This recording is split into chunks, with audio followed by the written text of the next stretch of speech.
Oke Sobat Cikapi, kali ini kita bakal dengerin pengalaman berharga, pengalaman berinvestasi ala Kak Ed Felixandro atau dikenal sebagai Kak Ruby, nama lengkapnya Felixandro Ruby, as a content creator and also co-founder of 30 Days of Lunch podcast yang mungkin Sobat Cikapi juga udah sering dengerin karena aku juga merupakan salah satu pendengar setianya nih dari dulu. Jadi penasaran? Kita langsung invite aja Kak Ruby di sini. Oke.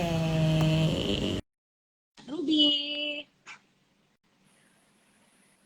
Jadi Sobat Cikapi, kali ini Kak Ruby akan berbagi cerita dan tips berinvestasi bagi pemula. Halo Kak Ruby. Suaraku Halo, kedengeran jelas nggak Kak? aman Kedengeran suaraku ya? kedengeran? Baik. Kedengeran? Aman? Sorry juga nih Siap. backgroundnya agak gelap karena kebetulan lagi di luar di studio, jadi memang lampunya mati. Jadi kita segera mulai aja ya Kak ngobrolnya supaya nggak malam dan semakin gelap. Siap.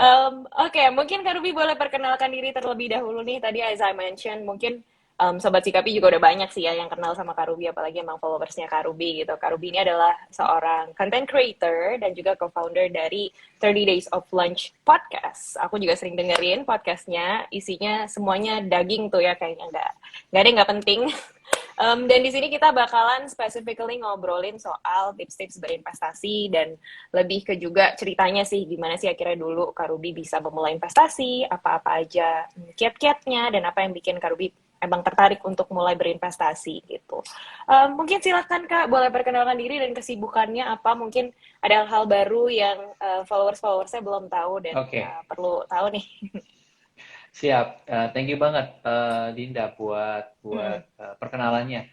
Teman-teman semua yang baru kenalan dengan saya hari ini, saya selain content creator dan juga bikin podcast, saya juga seorang pengusaha. Jadi mungkin teman-teman ada yang pernah nyobain aplikasi yang kita bikin, namanya Mentor Gue. Itu aplikasi yang isinya lebih dari 300 rangkuman buku yang udah kita buat dalam bentuk konten yang bisa didengerin dalam waktu 10-15 menit. Jadi bayangin baca buku 15 menit selesai gitu ya. Selain itu, aku juga seorang penulis, jadi teman-teman mungkin ada yang sudah pernah baca buku You Do You.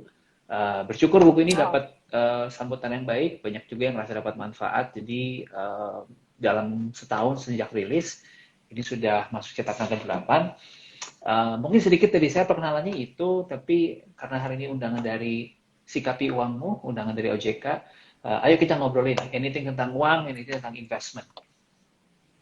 Oke, thank you so much Kak Ruby atas perkenalannya. Jadi Sobat Cikapi, seperti tadi Kak Ruby juga udah sampaikan dan aku sudah sampaikan juga di awal, topiknya kali ini kita akan fokus ngomongin soal investasi, specifically mungkin di pasar modal ya, karena mungkin Kak Ruby juga udah dengar ya bahwa saat ini adalah apa namanya, kita lagi melaksanakan dalam World Investor rangka Week. melaksanakan World Investor Week ya. Jadi memang kita harus meningkatkan lagi awareness orang-orang di Indonesia, terutama followersnya Sikapi Uangmu dan juga followersnya Kak Ruby untuk berinvestasi gitu. Mungkin aku akan mulai dengan pertanyaan terlebih dahulu nih ya Kak, pertanyaan dari Siap. panitia nih. Pertanyaannya adalah, saat ini banyak sekali orang yang terjun berinvestasi karena ajakan teman ya. Mungkin Hmm. apalagi anak-anak yang masih muda nih gitu, tergiur dengan keuntungan yang ditawarkan. Atau Hmm. juga bahkan sekarang banyak yang tergiur karena iklan atau tawaran dari ajakan lah ya, ajakan dari influencer gitu. Atau sekedar Hmm. mengikuti tren. Nah kalau dari Karubi sendiri ini gimana sih akhirnya bisa mulai mengenal investasi gitu awalnya? Apakah juga dari ajakan teman atau karena Ya. justru baca buku atau nonton TV atau bahkan orang tua gitu kan kadang yang paling dekat sampai kita gitu. Dan apa motivasi Karubi berinvestasi di pasar modal? Oke. Em, Mungkin saya mulai dari kenapa saya berinvestasi ya. Jadi pertama Hmm. kali melek soal keuangan, saya sering kali ngebecandainnya itu momen tobat finansial saya gitu. Jadi eh, saya ngerasa bahwa dalam hidup manusia akan mengalami 2 kali tobat gitu ya. Tobat pertama adalah tobat ketika dia mengalami masalah besar dalam hidup sehingga dia ngerasa saya butuh apa namanya sesuatu yang lebih spiritual gitu Mm-mm. untuk mengubah hidup saya gitu. Nah biasanya kalau kena Mm-mm. masalah, putus cinta atau mengalami kegagalan gitu ya. Nah Sorry, yang kedua aku sambil adalah geser pintu. Oke. tobat finansial. Nah, tobat finansial Mm-mm. itu ketika orang berada di suatu situasi di mana kondisi keuangannya itu bikin dia jadi melek, nggak bisa nih hidup gue Mm-mm. gini-gini terus, gue harus Mm-mm. memperbaiki keuangan gue gitu. Nah, Sorry momen ya. tempat finansial saya itulah yang mengarahkan saya untuk mulai invest. Waktu Mm-mm. itu baca buku, judulnya Untuk Indonesia yang Kuat, 100 Langkah untuk Tidak Miskin. Dari situ saya sadar bahwa dari 100 langkah yang dibikinin ada 100 checklist. Wow, ternyata saya baru bisa ngecek 12 atau 13. Nah, itu ketika di umur 20-an awal ya. Berarti PR saya masih banyak nih teman-teman, masih ada 80-an yang mesti saya Mm-mm. checklist gitu kan. Nah, dari situlah saya mulai akhirnya investasi macam-macam, berawal dari properti, kemudian juga di saham, kemudian akhir-akhir ini juga juga mulai masuk ke alternative investment gitu ya, yang sekarang lagi heboh. Mungkin teman-teman tahu namanya NFT gitu. Mungkin itu NFT. kali sesaat ya. Apalagi tadi pertanyaannya, kayaknya ada dua pertanyaan ya. Iya, jadi awal mulanya seperti apa, terus apa sih Ya, motivasinya gitu. Tapi kurang lebih oke. sih sudah terangkumi ya. Ada nggak motivasi yang lain? Misalnya kayak pengen beli rumah gitu, atau pengen ngajak orang tua ke luar negeri yang sesimpel itu ada nggak, Kak? Ada sih, ada banget. Jadi dulu sesimpel gini gitu, bahwa waktu umur 20-an saya ngalamin banget em, Heeh. apa ya? mm, Orang tua itu karena kerja kantoran dan kita Mm-mm. juga merantau gitu ya dari Mm-mm. kota kecil gitu ke Jakarta, Mm-mm. dan memang masa perjuangan banget teman-teman. Jadi Mm. mungkin yang paling basic adalah saya pengen waktu nanti saya seusia orang tua saya dulu, waktu mereka merantau ke Jakarta, saya Mm-mm. pengen punya hidup yang lebih baik gitu. Saya Baik, punya apa namanya, keuangan yang lebih baik sehingga minimal saya punya waktu yang lebih banyak untuk spend time dengan keluarga saya gitu.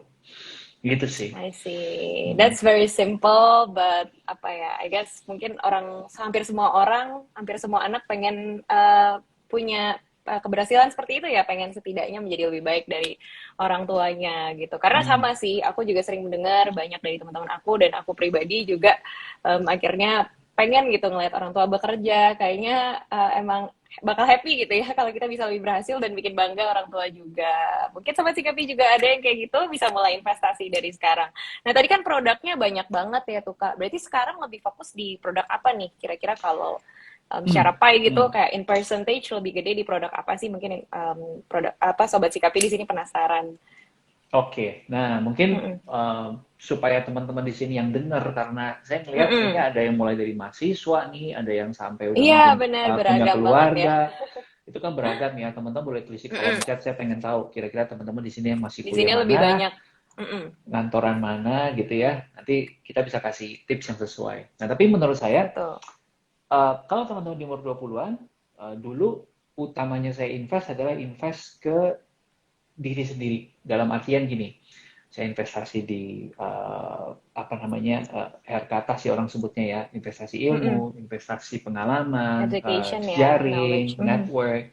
Gunanya supaya apa? Supaya saya bisa menambah penghasilan saya. Karena Oke. di fase umur 20-an itu penting banget. Kalau kita nggak bisa meningkatkan income power kita, kalau nggak bisa Mm-mm. menambah penghasilan kita, nanti yang bisa kita invest juga segitu-segitu aja angkanya. Gitu. Nah, itu yang pertama. Lalu setelah penghasilan mulai membaik gitu ya, mulai Mm-mm. meningkat, mulailah bisa saya alokasikan ke beberapa hal lain. Yang pertama itu Mm-mm. saya masih banyak di saham. Jadi hampir Saham. 30-40% itu saya taruh di saham. Mhm. Kemudian 30-40% saya taruh di obligasi pemerintah. Lalu sebagiannya lagi ada di properti. Properti ini semua yang menghasilkan teman-teman ya. Jadi jangan sampai kita uh, beli properti tapi kita Mhm. diamkan, nggak menghasilkan uang buat kita, itu bukan sebuah investasi. Itu namanya liability gitu. Malah kita Mhm. keluar duit bisa jadi buat buat bayar service charge untuk rumah itu misalnya. Lalu sebagian kecil juga sekarang masuk sedikit-sedikit ke apa namanya, emas dan juga NFT Mas. gitu. Yang tadi diomongin ya, Mhm. NFT Ya, ya. ya. NFT apa sih, Mhm. Kak? Mungkin sedikit aja sebelum kita masuk ke pertanyaan selanjutnya nih. Yes, Kayak yes. makin banyak ya Eh, soalnya pilihannya ya sekarang Benar, pada. benar, benar, benar. Mm-mm. Dinda sendiri udah pernah ngulik NFT belum? NFT jujur baru dengar hari ini. Baru dengar Kalau ya? It's sebelum-sebelumnya okay. memang saham sering dengarnya kan. Dan sekarang yang lagi hits nggak hit juga ya, yang mudah banyak dipilih oleh millennials kan juga peer to peer ya sekarang gitu. Kalau NFT baru dengar sih. Yes. Betul, betul. Nah, peer-to-peer Mm-mm. tadi saya belum sempat mention, saya udah pernah coba. Tapi akhirnya ketika hit pandemi di awal 2020, saya Kurang putuskan cocok. untuk Take out dulu. eh take out dulu karena saya Mm-mm. ngerasa situasi ekonomi lagi kurang baik, kayaknya bakal Lagi bisnis-bisnis kurang jadi stabil ya. kerontok gitu. Mm-mm. Ah, Betul, betul. tapi bagus banget Dinda dan mention itu. Nah, Mm-mm. sekarang ke NFT gitu. NFT itu apa sih sebenarnya gitu kan? Mm-mm. Pada intinya, saya akan kasih contoh gini. Misalnya teman-teman melihat sebuah karya seni, misalkan gambar Mona Lisa gitu ya, Mm-mm. ada di sebuah museum gitu. Ada bedanya antara orang yang memiliki artwork itu dengan orang yang datang ke museumnya lalu take foto sama artworknya. Gitu. Bedanya I di see. apa? Bedanya di kepemilikan. Gitu. Yang museum itu memiliki artworknya, kita memiliki foto sama artworknya. Ya, itu Hmm. NFT atau disingkat dengan non-fungible token jadinya adalah suatu bentuk kepemilikan terhadap sebuah aset yang tercatat di dalam blockchain. Nah, itu yang bikin beda. Lebih ke blockchain Nah, ya. I yes. see. Jadi Nice ibarat gambar info, nice info. Mona Lisa tadi, saya tambahin dikit biar teman-teman lebih clear. Mm-mm. Gambar Mona Lisa tadi bisa saya bikin bentuk digital dan karena tercatat di blockchain, tidak ada orang yang bisa memalsukan dan tidak ada orang, sorry, bukan memalsukan, tidak ada orang yang bisa mengklaim selain ya satu-satunya pemiliknya siapa, karena itu nggak bisa dihack. So I see. itu sih NFT ya.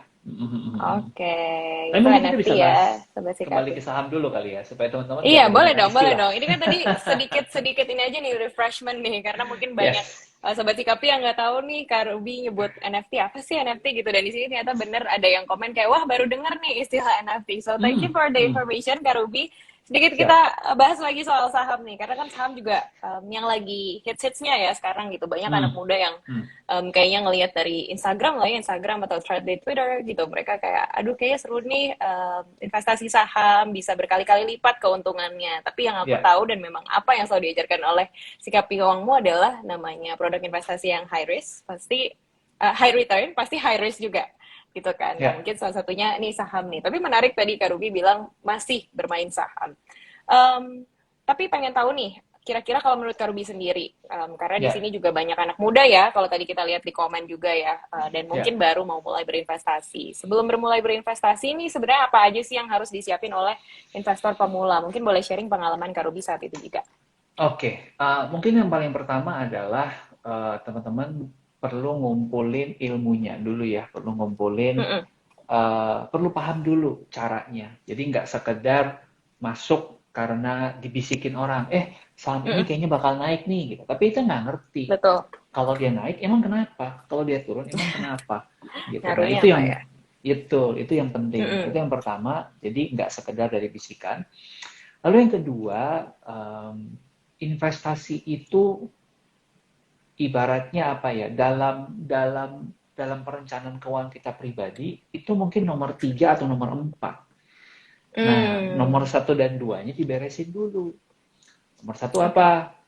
Pastikan kebutuhan kita sehari-hari bisa tercover dari biaya, terpenuhi. dari pendapatan kita dulu gitu. Mm-mm. Jangan buat kita besok makan, buat kita besok hidup, bayar kosan, bayar macem-macem gitu ya, itu aja masih Belum susah pasti. gitu. Lalu belum pasti, lalu kita masukin ke saham, terus nyangkut, waduh, sakit kepalanya 2 kali. Nah, kalau Oke. kita sudah aman dari sisi pendapatan dan bisa tercover dari pengeluaran, ada sisanya. Nah, sisanya ini level 2-nya adalah kita tabungkan dulu menjadi dana darurat. Mm-mm. Sehingga kalau ada apa-apa dalam hidup, misalnya teman-teman Anda mengalami sebuah kedukaan, atau misalnya teman-teman mengalami sebuah musibah, atau misalkan tiba-tiba dirumahkan karena pandemi, teman-teman punya napas dari dana darurat itu. Biasanya Hmm. 3 sampai 6 bulan biaya hidup. tiga Nah, sampai enam level 2 bulan. ini kalau sudah beres, baru teman-teman masuk ke yang berikutnya, baru kita ngomongin investasi. Nah, jadi mungkin bicara Hmm, persiapan itu ya, yang teman-teman bisa oke. lakukan ya. Mm-mm. Oke, jadi generally persiapan secara ilmu atau Ya, informasinya ya kita harus pelajari dengan baik. Lalu mm, yang kedua tadi secara finansial juga ya Kak, memang harus ya, ready lah financially ya. Kayak kita mau mm, nikah juga kali mm, ya, harus mm, financially ready gitu. mm, Nggak asal-asal kayak naruh duit sehingga kalau amit-amit terjadi apa-apa nggak ada pegangan gitu ya Kak ya. ya.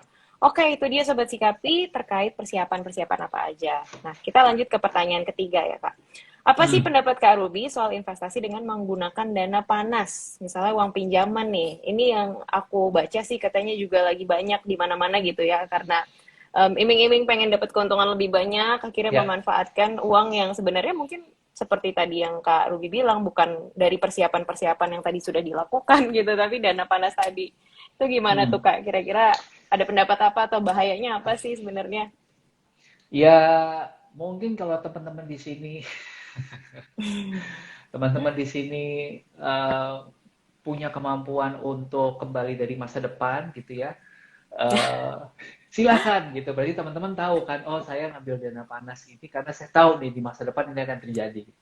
Tapi kalau teman-teman kita semua di sini nggak punya kekuatan untuk meramal dan nggak bisa menebak juga apa yang terjadi gitu, menurut saya itu sebuah Baiknya, langkah yang sangat beresiko sekali gitu ya. Dan kemungkinannya lebih banyak resikonya daripada rewardnya ya. betul. Kalau tadi ada high risk high reward gitu kan, ini stupid risk stupid reward menurut saya gitu. Jadi Karena tidak enggak, didasari oleh ini juga ya, smart reason ya. betul, hitung-hitungannya juga nggak masuk akal menurut saya, apalagi kita pakai feeling bertaruh ya. Mm-mm. Investasi itu kita masuk karena kita punya sebuah kalkulasi yang masuk akal, sebuah perhitungan yang masuk akal, sehingga kita bisa bilang, oh ini resikonya tinggi, ya kan? Kalau kita pakai dana panas, itu resikonya nggak masuk akal, bukan lagi tinggi, sehingga berbahaya sekali. Nah, itu yang pengen saya sampaikan.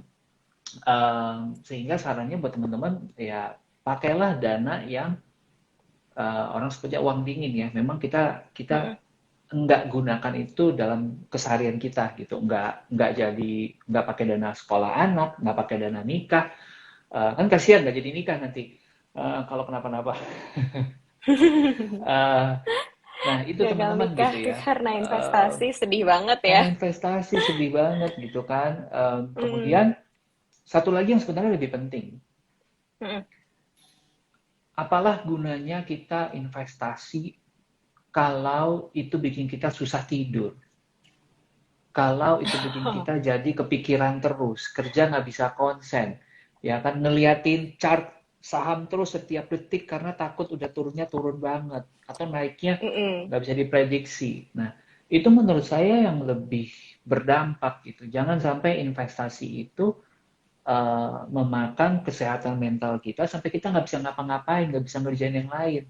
Padahal sebenarnya kan sumber penghasilan utama kita ya dari kerjaan kita.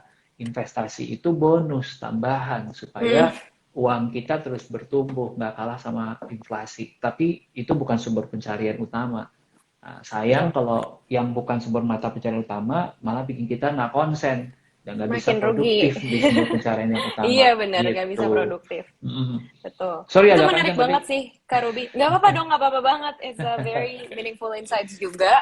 mm, Karena mm, mungkin yang sering kita dengar gitu, apalagi di akun-akun investasi, atau mungkin salah satunya juga ya, Sikapi Uangmu, banyak mungkin followersnya yang mungkin salah menangkap gitu ya. Karena kan selama ini yang ya, ditekankan adalah penting banget nih buat kalian berinvestasi demi masa tua kalian dan segala macam. It is ya, important, tapi mungkin memang harus ya. dengan persiapan-persiapan. Bukan mungkin ya, memang harus dengan persiapan-persiapan yang tadi Kak Ruby udah sampaikan gitu. Jadi itu penting, tapi Ya, tanggung jawab yang lainnya jangan sampai terbengkalai dan malah bikin nanti makin pusing atau makin rugi karena pengen aimnya juga bukan berdasarkan sesuatu yang smart gitu ya, stupid decision gitu tadi kata Kak Ruby ya gitu. Jadi sobat Sikapi jangan lupa untuk tadi mungkin kalau aku boleh highlight sedikit, educate yourself juga sebelum berinvestasi. pahami dengan baik apa-apa saja hak dan kewajiban, untung dan ruginya, risikonya seperti apa. Kalau memang kamu belum bisa kira-kira apa ya namanya menerima risiko yang tinggi, kurang lebih ya lebih baik memang investasi di produk yang lebih aman gitu ya Kak ya. Jangan sampai Ya, nanti malah tujuan-tujuan kedepannya gitu, sorry, tujuan-tujuan kedepannya jadi gagal karena tadi gagal berinvestasi itu. Nah, selanjutnya ini kita ngomongin soal pengalaman dong, Kak. Gimana sih pengalaman untung rugi dari Kak Ruby dalam hmm, berinvestasi? Ceritain dong yang paling menarik kayak gitu. Mungkin kayak, oh, waktu itu ada yang nggak diduga-duga nih, tapi malah untung banget gitu. Atau malah cerita ruginya nih. Jadi Sobat Sikapi di hmm, sini juga lebih aware bahwa yang namanya berinvestasi pasti ada resiko kerugian juga dong. Bukan hanya dibayangkan ininya aja ya, keuntungannya aja gitu. benar, Hmm. benar-benar. Kayaknya biar lebih menarik saya cerita ruginya dulu ya buat teman-teman ya. Boleh dimulai dari sesuatu yang tidak enak dulu ya.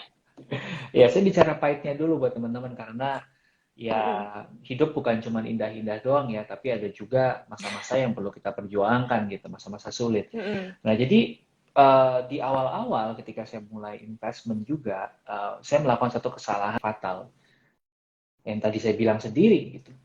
Kita jangan invest hanya karena bisikan dari seseorang, hanya karena apa namanya lagi rame dibicarakan, hanya karena ngelihat berita katanya ini bagus, katanya ini bakal naik. Jadi segala sesuatu yang katanya Mm-mm. itu berbahaya. Sayangnya dulu namanya anak masih umur 20-an pertama kali masuk, wah udah menggebu-gebu ya. Wah ini kalau cuan gue bisa pakai buat beli ini nih, buat beli ini nih, buat ngapain nih. Yang ada teman-teman saya boncos hampir ya ini udah hitungan ratusan juta ya waktu itu ya. Wow, that's Nah, huge. that's huge, exactly. Dan orang orang biasa suka bilang nggak apa-apa lah, anggap aja itu ongkos belajar. Ya ongkos belajar nggak perlu sampai ratusan juta kali. Kita bisa 1-2 juta aja kita ngikut kelas yang proper, itu aja bisa menghindarkan kita dari kerugian ratusan juta. Nah, jadi daripada kita rugi ratusan juta, nantinya karena salah ambil keputusan, mendingan kita invest dulu 1-2 juta belajar di tempat yang benar. Nah, itu menurut Hmm. saya. Nah, kalau bicara rugi itu ya. Tapi Hmm. eh, namanya investor kita juga belajar, kita juga terus berguru ya sama orang yang berbeda-beda. Um, yang terbaru nih, setelah 3-4 tahun saya akhirnya fokus, per hari Hmm. ini saya sih sebelum sesi saya sengaja buka dulu portfolio saya. Jadi saya ada 2 porto di 2 akun yang berbeda. Akun yang pertama portonya naik sekitar 24% dalam setahun terakhir. Um, Oke. Kemudian akun yang kedua kenaikannya sekitar 40%. Hmm. Um, Kemudian dari NFT saya, yang saya baru masuk sekitar 2 bulan lalu, aku cuan sekitar $6.000. Um, Oke. jadi Oktober ini entah kenapa lagi indah nih, lagi hijau banget Lagi nih. indah. Makanya dari tadi, kayaknya dari tadi senyum Semoga terus terus gitu indah ya. ya Kak ya. Karena banyak yang bilang kalau bahagia-bahagia terus jangan-jangan nanti mau sedih di akhir, jangan sampai ya. Jangan sampai, jangan sampai, jangan sampai. Iya, iya, iya, iya. Ya itu juga mungkin hasil dari ya tadi ngalamin sedihnya dulu di awal gitu ya, Pasti. belajar learn the hard way gitu. Mungkin Mhm, Dinda bisa mhm. nambahin kalau ada pengalaman pribadi juga. Oke. Aku sebenarnya orangnya memang tidak terlalu apa ya, risk taker ya, I would say. Makanya Hmm, sampai hmm. sekarang belum mencoba berinvestasi di saham gitu, di produk Oh, oke. saham. Hmm. Yang milihnya awal-awalnya yang lebih aman seperti deposito, tapi lama-lama aku justru di peer to peer sih. Makanya tadi aku mention peer to peer ya. Dan memang milih peer to Hmm, peernya hmm. juga yang sangat hati-hati dan grade-nya grade yang A gitu. Karena mungkin di sini Kak Oh, Ruby juga good. udah tahu ya kalau di peer to peer itu kan namanya invoice financing. Biasanya aku pilih invoice Ya. financing, itu dipilih ada grade yang A, B, C, semakin dia turun grade-nya itu return-nya makin tinggi, tapi risk-nya juga makin tinggi Kok. gitu. Jadi Hmm, selama hmm. ini pun milih yang grade aman dan alhamdulillah belum pernah ada gagal bayar gitu. Tapi menarik banget dengar cerita-cerita teman-teman yang mulai berinvestasi saham, mulai dari kecil-kecilan mungkin ya. Dan yang penting tadi sih seperti yang udah berapa kali disampaikan oleh Kak Ruby juga, yang penting kita benar-benar memahami dan melakukan analisis yang benar gitu. Fundamental analisisnya benar-benar dijalanin gitu ya, sehingga kita nggak bisa rugi Hmm, gede. Bukan nggak hmm, bisa ya, bisa menghindari kerugian yang hmm. besar. kayak gitu. Nah, Yes, tapi kalau that's Ruby good. sebenarnya pernah, nah ini benar-benar align banget sih dengan apa yang dibilang Kak Ruby juga ya. Aku nggak educate myself enough lah at that time ya. Waktu itu zaman-zaman lagi naik-naiknya Bitcoin. It was like 4 years ago, jadi memang belum sebanyak sekarang gitu ya orang-orang yang ngebahas. Aku cuma denger dari temen, oh gue naruh segini nih hari ini naik 200% gitu. Akhirnya kayak udah deh coba Wow. deh gitu. Untungnya masih di bawah 10 juta. Tapi waktu itu Hmm, karena gaji pertama baru awal-awal kerja ya udah taruh deh ya, gitu di bawah 10 ya. juta. Tapi kan namanya baru kerja nyesek juga ya kak ya. Di bawah 10 Pahit juta tuh. bener dong gitu. Hmm, Kayak hari kedua hari ketiga naik, hari keempat drop sampai akhirnya aku cut loss aja. Cut lossnya juga udah tinggal ratusan ribu, kayak ya udah deh jadiin pelajaran lah ya ilmu gitu. Tapi hmm, menarik banget yang tadi Kak Ruby share juga, lebih baik kita emang investasi di kursus-kursus mengenai keuangan atau kayak talk show atau sesimpel misalnya ngobrol sama Kak Ruby kayak gini nih di Sikapi Uangmu gitu ya, ya, nontonin Instagram live yang menarik gitu soal apa namanya cara-cara berinvestasi seperti itu. Jadi gitu ya sobat Sikapi, di sini mungkin udah lebih paham dan lebih apa namanya aware lagi bahwa yang namanya investasi emang pasti ada resiko-resiko, baik dia kecil sampai besar, tadi sampai Karubi ratusan juta juga ada gitu. Jangan sampai, ya. jadi lebih baik educate yourself dulu dan prepare Hmm, dengan baik secara finansial hmm, juga. Nah, ya. selanjutnya Kak Ruby, ini tips-tips dong, mungkin pertanyaan terakhir dari kita, dari kami, dari Hmm, Sikapi hmm. Uangmu, sebelum lanjut ke pertanyaan dari followers Sikapi Uangmu dan Kak Ruby. Pertanyaannya adalah tips berinvestasi ala Kak Ruby. Very short question. Oke, very short question. Tapi pertanyaan jawabannya bisa panjang. But I try Jawabannya to keep very it long short. mungkin. Sure, sure. Um, untuk versi panjangnya teman-teman bisa melihat di YouTube saya, cari nama saya aja Alexander Ruby, ada belasan video yang bisa teman-teman tonton, itu udah lengkap banget. Mulai dari cara pilih reksadana, cara pilih saham dan segala macam. Tapi cepatnya buat saya adalah fokus ke satu atau dua investasi yang teman-teman paham banget. Contoh, Fokus ke satu atau dua investasi yang paham banget. Aku sampai ngulangin nih biar yes, nggak lupa ya. benar. Misalnya Oke, gini, misalnya lanjut. Dinda sekarang Hmm. bekerja di industri apa? Aku di fintech, financial technology, Fintech. technology Oke, industry lah ya. misalnya di teknologi industri. Nah, kamu tahu dan paham dunia teknologi itu kayak gimana. Sehingga waktu kamu nanti misalnya pilih saham, kamu mau invest, mungkin kamu lebih mending pilih perusahaan-perusahaan memang di dunia teknologi juga. Hmm, Why?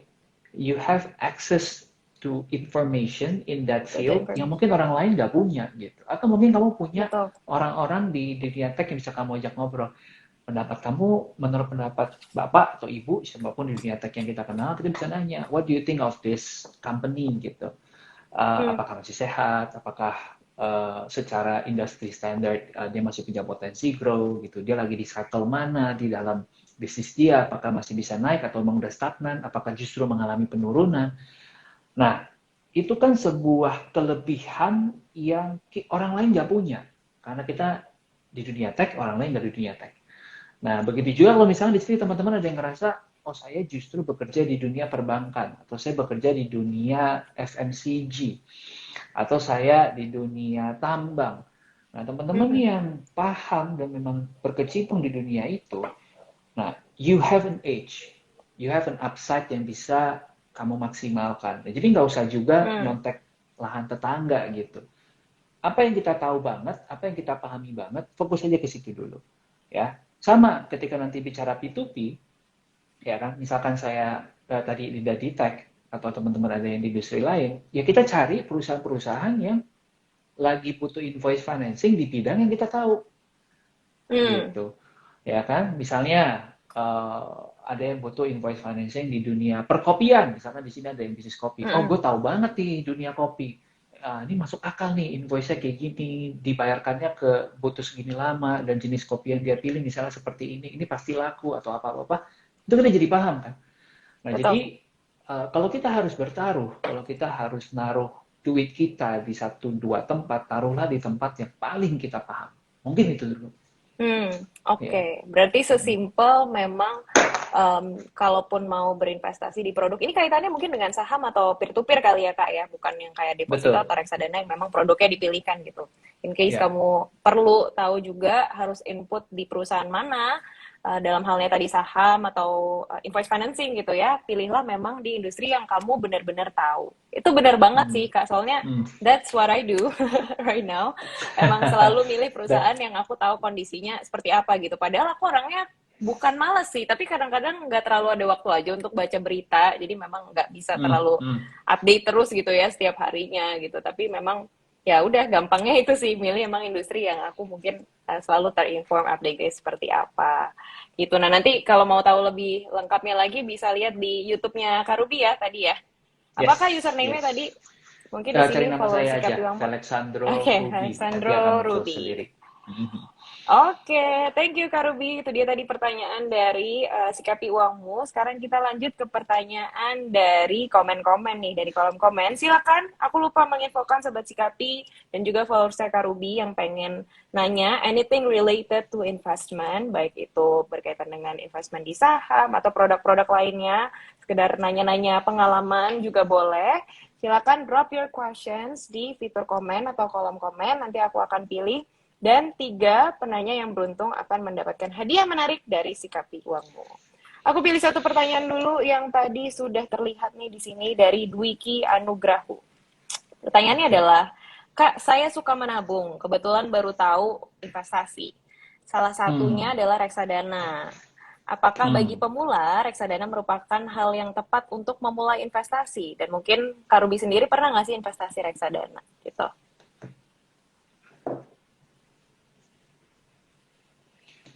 Oke, very good question. Teman-teman yang baru memulai, reksadana menurut saya adalah satu starting point yang baik. Karena intinya gini, reksadana itu apa sih? Daripada kita sendiri yang mungkin belum paham, belum sempat belajar, belum sempat analisa, kita sendiri yang mengelola uangnya, reksadana itu kita percayakan kepada pihak ketiga. Nah, jadi ada analis, ada orang yang paham market, yang di perusahaan sekuritas yang mengelola reksadana, mereka yang mengelola uang itu. Mereka yang analisa, mereka yang cari tahu saham-saham mana yang bagus. Nah, sehingga risiko kita mungkin bisa lebih sedikit diminimalisir karena tadi ada orang yang lebih paham dibandingkan dengan kita. Nah, jadi ini hanya berlaku untuk teman-teman yang baru mulai. Tapi setelah sekian waktu, misalkan seperti saya, sudah masuk 3-4 tahun dan sudah mulai paham, kita bisa maksimalkan return kita dengan berinvestasi langsung ke emiten sahamnya, nggak perlu lagi lewat pihak ketiga dalam bentuk reksadana. Gitu. Contohnya gini, dari salah satu porto saya tadi, yang berkontribusi paling besar kepada growth sampai 40% tadi adalah ada satu saham yang berhubungan dengan batu bara, itu kenaikannya sampai 120%. Ya, Within within 1 tahun. 1 tahun terakhir gitu. Oke, wow. Nah, kenapa bisa seperti itu? Ya karena memahami cycle-nya, paham dengan industrinya gitu, udah melakukan analisa yang tepat dan ya memang di situ yang saya tahu gitu.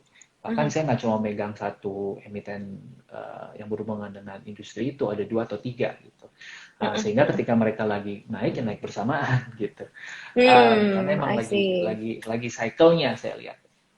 Nah, jadi sekali lagi betul reksadana pilihan yang tepat buat teman-teman yang baru mulai, tapi jangan stop di sana, terus belajar supaya one day teman-teman bisa bikin pilihan sendiri. Karena kan kalau Yep. kita taruh di reksadana saham, mungkin pengalaman saya yang paling oke ya setahun 15-20% dari reksadana. Tapi kalau tadi kita bisa benar-benar pintar milih dan menganalisa dengan baik, bisa 120%. Kan lumayan ya, 6 kali lipat tuh. Nah, jadi Iya, iya, ya iya, iya, iya. berprogres kita pelan-pelan ke sana gitu. Yep, yep. Oke, so the answer is it's a good way to start ya Kak ya. Tapi kalau nanti sudah Yes. dengan seiring berjalannya waktu lebih banyak pengetahuan lagi, lebih pede lagi, teman-teman bisa mulai bergerak sendiri gitu. Terus kita lanjut ya ke pertanyaan selanjutnya. Siap. Saya memiliki 2 akun investasi nih Kak. Satu adalah investasi mandiri pasar saham dengan jumlah kecil dan satunya lagi deposito teratur dengan bantuan robo advisor. Apakah ini Hmm. pendekatan yang baik untuk investasi? Oke, sorry, saya bisa diulang yang pertama selain robo advisor apa tadi? Bentar. Saya memiliki dua akun investasi, satunya adalah Oke, investasi mandiri di pasar saham dengan jumlah yang kecil. Jadi oke, saham sih oke, sebenarnya ya. Satu lagi deposito yes, teratur dengan bantuan robo advisor. oke. Em, Gini, pertanyaannya dari siapa nih? Oke, em, Tadi pertanyaannya dari Eka. Eka ya, oke. Jadi untuk Eka, jawabannya adalah kembali ke tujuan keuangan kamu.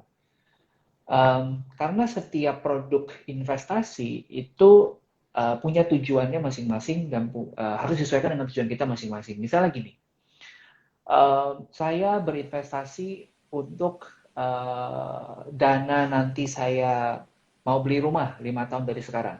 Nah, Mhm.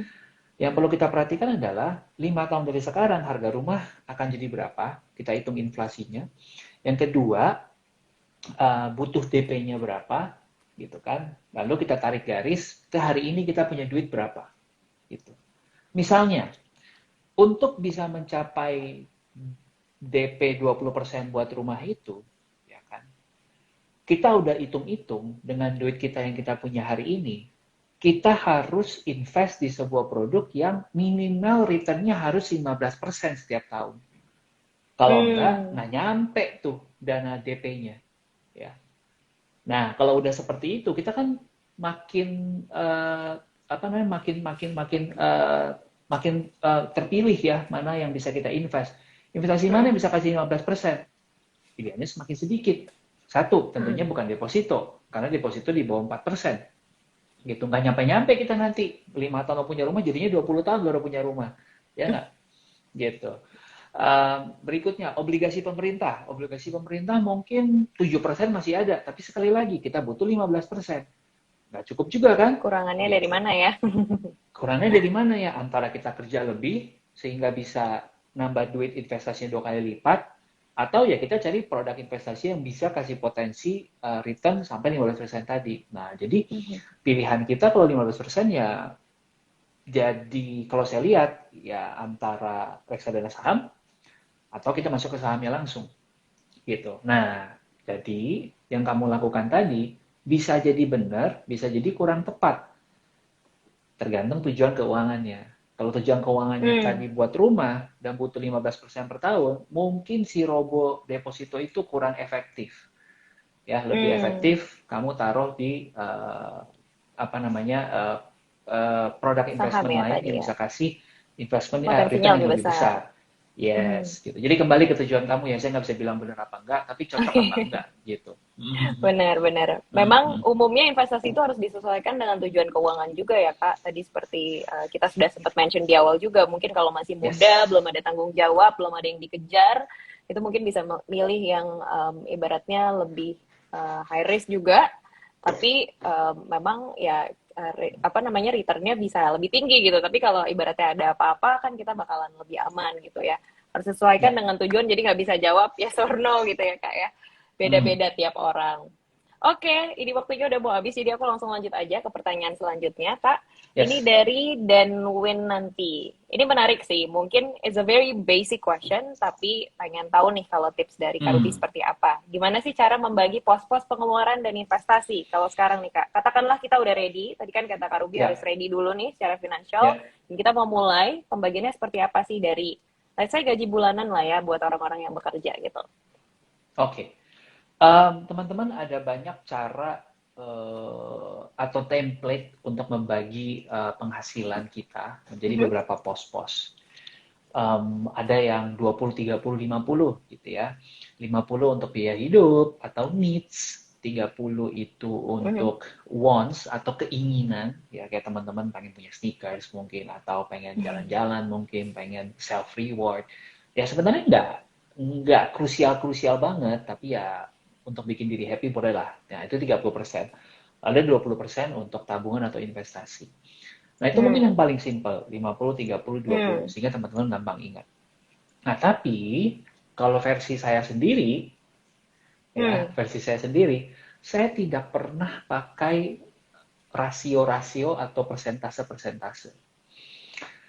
Yang saya pakai adalah tujuan keuangan saya tadi. Gitu.